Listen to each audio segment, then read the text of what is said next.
প্রতি বছরের মতোই এবছরও করণদিঘি ব্লকের বিকোর ব্যবসায়ী সমিতির ব্যবস্থাপনায় বিকোর দুর্গা মন্দির প্রাঙ্গণে অনুষ্ঠিত ২৪ প্রহর মহানামযজ্ঞ। সোমবার সন্ধ্যায় অধিবাসী করে মঙ্গলবার সকাল থেকে মহানামযজ্ঞ শুরু হয়। বুধবার চলল, আজ বৃহস্পতিবার হয়ে আগামীকাল সকালে শেষ হবে। এবছর ৩১তম মহানামযজ্ঞ অনুষ্ঠান পদার্পণ করল। শেষ দিনের মহানামযজ্ঞ অনুষ্ঠানে উপস্থিত হয়েছিলেন করণদিঘি বিধানসভার বিধায়ক তথা উত্তরবঙ্গ রাষ্ট্রীয় পরিবহন সংস্থার ভাইস চেয়ারম্যান গৌতম পাল এবং পঞ্চায়েত সমিতির সহকারী সভাপতি খগেন দাস। বিধায়ক গৌতম পাল উপস্থিত হয়ে ঠাকুরকে প্রণাম করে পরিদর্শন করেন এবং প্রসাদ বিতরণ করেন। তারপর মহানামযজ্ঞ অনুষ্ঠান শোনেন। বিধায়ক গৌতম পাল জানান, এই মহানামযজ্ঞ গত ৩০ বছর ধরে করে আসছে বিকোর সমস্ত ব্যবসায়ীরা মিলে। এবার ধুমধাম করে আয়োজন করেছে এই মহানামযজ্ঞ অনুষ্ঠানের।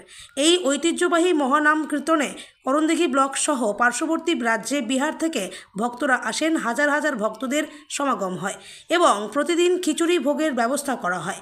বিধায়ক উপস্থিত হয়ে আর কি জানালেন শোনাবো। আজকে সারাদিন দলীয় কর্মসূচি করার পরে আমি এখন বর্তমানে উপস্থিত আছি করণদিঘি ব্লকের দমনা পঞ্চায়েতের বিকোর ব্যবসায়ী সমিতির আয়োজনে ঐতিহ্যবাহী প্রত্যেক বছরের ন্যায় এবার ৩১ বছরে পদার্পণ করেছে এই নাম কীর্তন, পদাবলী কীর্তন এবং আগামীকাল ভাবাইও আছে। বেশ কয়েকদিন ধরে এই অনুষ্ঠান চলে এবং হাজারে হাজারে লাখো লাখো মানুষ এই বিকোরে এসে উপস্থিত হয় এবং প্রত্যেক দিন খিচুড়ি প্রসাদ বিতরণের সঙ্গে সঙ্গে বিরাট মেলার আয়োজন। আমি ধন্যবাদ জানাই বিকোর ব্যবসায়ী সমিতিকে এই সুন্দর আয়োজনের জন্য এবং ঈশ্বরের কাছে প্রার্থনা করি এই কীর্তন নামযজ্ঞ অনুষ্ঠান শ্রবণ করে এলাকাবাসী যাতে ভালো থাকে, সুস্থ থাকে এবং তাদের ভবিষ্যৎ উজ্জ্বল কামনা করছি। আমি বিধানসভা মানুষকে কি বলবেন?